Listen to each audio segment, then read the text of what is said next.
Did you know that your personality plays a crucial role in your recovery journey?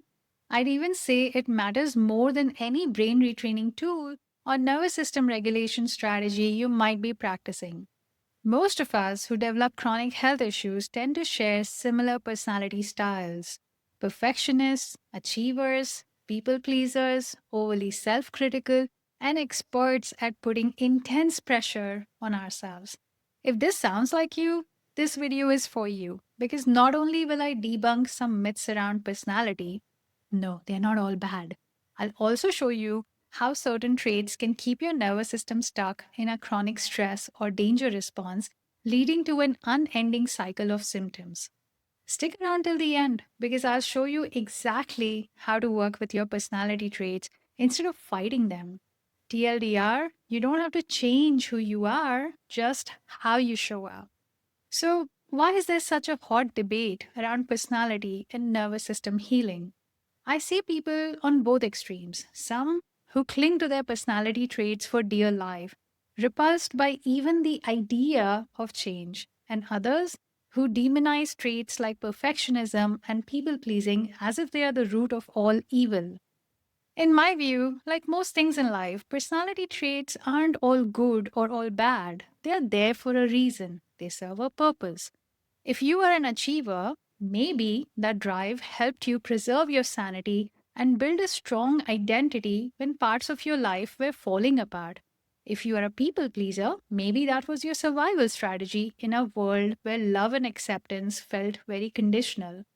If you're highly self critical, that voice might have helped you make sense of always feeling not enough in the eyes of caregivers who were supposed to love you unconditionally. These traits helped you survive.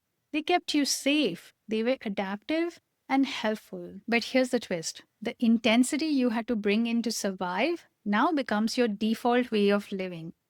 Even when the original stressful people or situations are gone, your nervous system keeps reacting with a stress response, not to them, but to you, to how you are now navigating your life. And here's where things really start to hurt.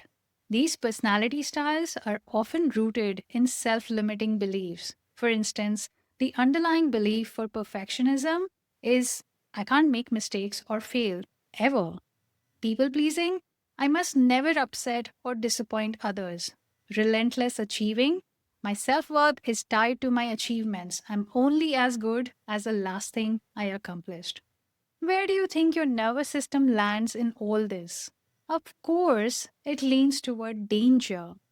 When you feel unsafe being yourself, unsafe making mistakes, unsafe setting boundaries, or even resting, your nervous system stays on high alert.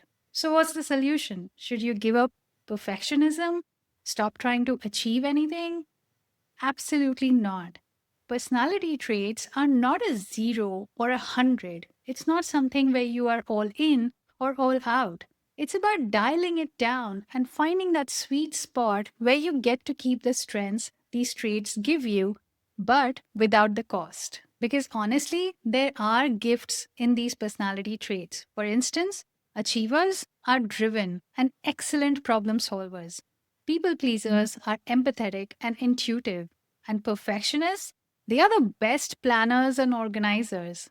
But the cost is too high when those traits hijack your nervous system and keep it trapped in survival mode. So, how do you find this sweet spot? It starts with understanding the what, how, and why of your actions. Let me give you a real example from my life. After years of being sick, unable to work at full capacity, and spending hundreds of thousands of dollars on treatments that didn't stay, my husband and I found ourselves in a deep financial hole. When I started to recover and see light at the end of the tunnel, I wanted to start a YouTube channel. That was my what. My why? Financial stability. And my how? I need to do this. If I don't, we won't be able to pay our bills. I was completely fear driven. I put immense pressure on myself. I criticized myself when I couldn't meet my own expectations. What do you think happened? My nervous system said, nope. Every time I even thought about this channel, I'd get debilitating fatigue, brain fog, and heaviness in my eyes.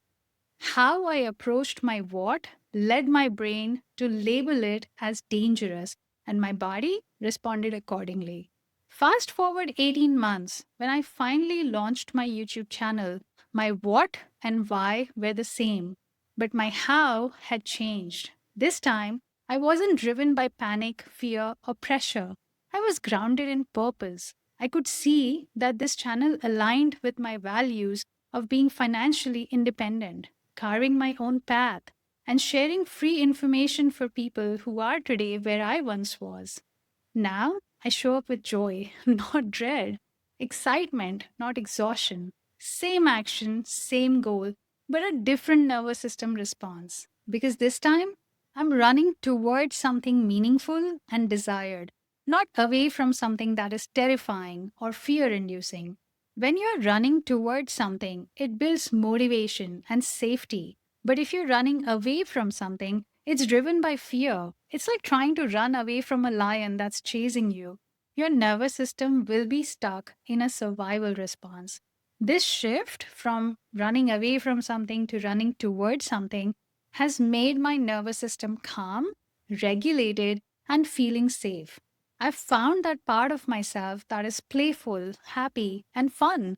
The part that got lost somewhere due to the relentless pressure I put on myself and due to the stresses of life. But now I've found my true self again. There's so much peace, purpose, and possibility on this side. So I invite you to ask yourself, what is your what? Why are you doing it? And how are you approaching it? Maybe your what is achievement, but if your why is to prove your worth to others and your how involves relentless pressure, your nervous system will stay stuck in a danger response. Can you keep your what the same, but shift your why to something that's truly aligned with your values? Can your how be rooted in joy and excitement instead of fear and pressure? Can you become the safety your nervous system has been craving all your life? Because when you do, that's where real healing begins. Trying to quiet the symptoms is like turning off a smoke alarm. You can do it, but if you don't address the smoke or the underlying sense of danger in your nervous system, it's only a matter of time before the alarm goes off again. The how and why behind your actions are often the biggest sources of danger for your nervous system. But when you shift your how and why to come from a place of safety, alignment, and compassion, your nervous system state shifts from danger to safety. Your body follows and remission becomes possible.